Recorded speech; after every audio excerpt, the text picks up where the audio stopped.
Hi lovely and darling viewers, it's Jen here at Check Her Joy, and this time I'm reviewing 3 different graphic novels that I've recently read. I'm getting really behind on the videos that I've yet to edit, so hopefully if I do them in groups, that'll at least mean less videos. So the books I'm going to review are American Born Chinese by Luen Yang. Maybe I mispronounced that. All the names will be in the description below, as well as the title of the books, so you can look them up. Also read Anya's Ghost by Vera Brosgol, and Afterlife with Archie, Volume 1, Escape from Riverdale by Roberto Aguirre-Sacasa and Francesco Francavilla. So, yeah, I'm gonna hopefully I'll remember annotate it up here, and I'm planning on doing like tabs, so if you just want to watch the review for one of them, I'll make that easier. Okay. So the first book is American Born Chinese by Yang, and this one has 3 different storylines that kind of tell parallel stories and interconnect at the end. The first story is about, kind of the main story is about Jin, who is American Born Chinese. He was born here in the States, but his parents were immigrants, and he grew up in this very Chinese culture. We meet him when he moves to a new school, and everybody's like, yo, it's that Chinese kid. And there's another Chinese kid at the school, and they are like, try to avoid each other. He's like, I don't want to be labeled as the Chinese kid who hangs out with the other Chinese kid. So he doesn't really have friends, he doesn't really fit in. And then one day, a kid moves into the school who's from Taiwan, and everybody's like, yo, that's another Chinese kid. And he's like, not really. And reluctantly, they become friends. And it's cool to see, like, this. All of these stories kind of balance between identity and cultures. So, like, the meeting of 2 cultures and how do you try to fit in, and how do you own, like, aspects of yourself, too. There's another story in here about Danny, who is also from a Chinese family. Danny's whiter, blonde, fits in better. Kind of passes as a normal American. Until one day his cousin shows up, and his cousin is the very stereotypical Chinese with broken English. And whenever his cousin shows up, everybody likes him more, and Danny kind of resents him for that. He's everything Danny is trying to push aside, and yet everybody loves him for it, and Danny's like, what is going on? Honestly, Danny's story is probably my least favorite in here. There's something about him being like so judgmental that's kind of not as appealing. Lastly, we have the story of the Monkey King, and this is more of like a fable type thing.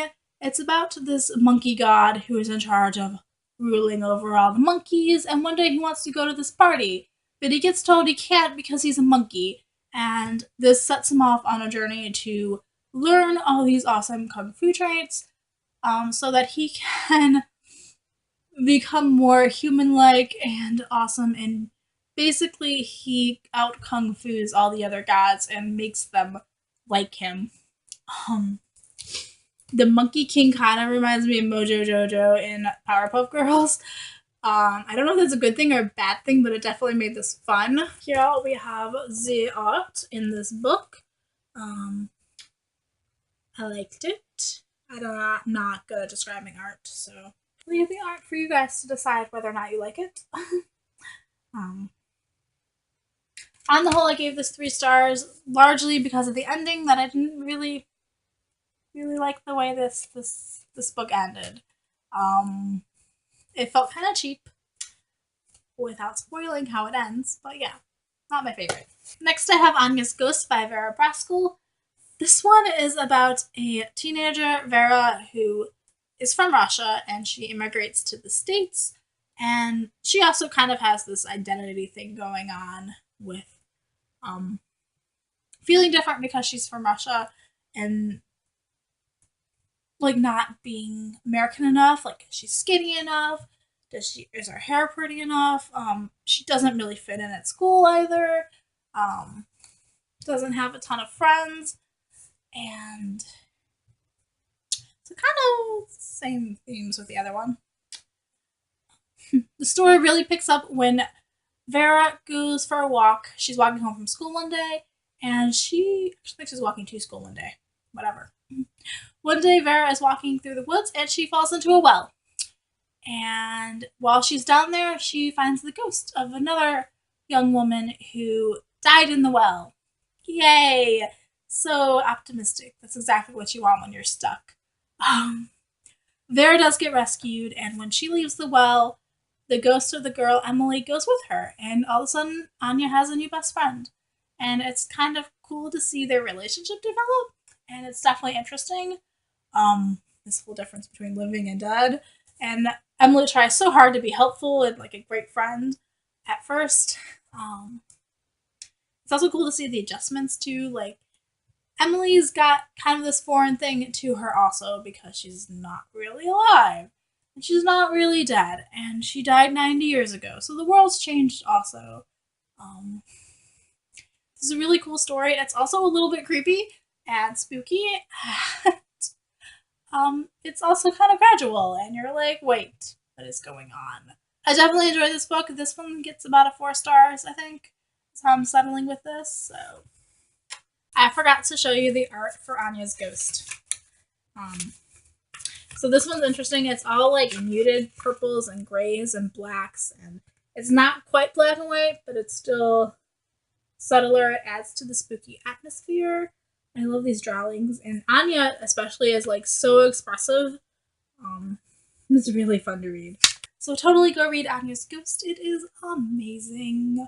Last up, I have Afterlife with Archie. These are horror comics from Archie, and it follows, Jughead and Archie and Betty and Veronica and everybody in Riverdale. We see Sabrina Spellman show up too, and it's awesome and creepy, and there are zombies. So the story starts off when Jughead's dog, Hot Dog, gets hit by a truck. Jughead takes him to Sabrina because she's a witch in the hopes that she can help save Hot Dog. But Hot Dog's already dead, so Sabrina and her aunts can't actually help him. Jughead kind of guilts Sabrina into like, are you sure you can't do anything? Like, if it were Salem, you would do something. And so Sabrina helps by resurrecting Hot Dog, and it comes back as a zombie. And Hot Dog eventually infects Jughead, and all of a sudden we have a zombie apocalypse on our hands. And it's really fun, but it's also really spooky and kind of scary. And definitely we get to see different sides of these characters as they're now in a life and death situation. This also has a different history from the new Archie reboots, which was kind of interesting. So, like, Veronica and Betty are best friends and get along fine. So, shifting from the Archie comics that I've been reading to these ones, like, they're the same characters, but the, like, continuity is different. I really love these comics, guys. I also really love the Chilling Adventures of Sabrina, which are more Archie horror comics. These are just brilliant, and I love them, and just I want more of them. The art in these is also darker. It's a lot more like black, muted. Maybe not muted colors, but more solid colors. There's less blending and stuff going on here.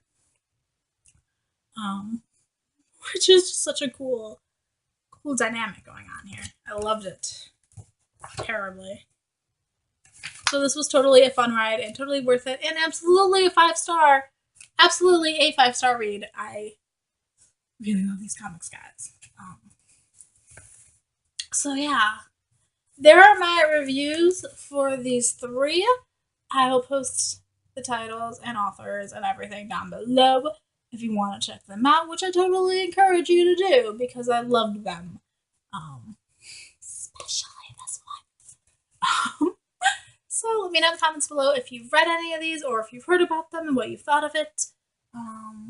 Yeah. Peace out. I love you guys and keep reading. Bye.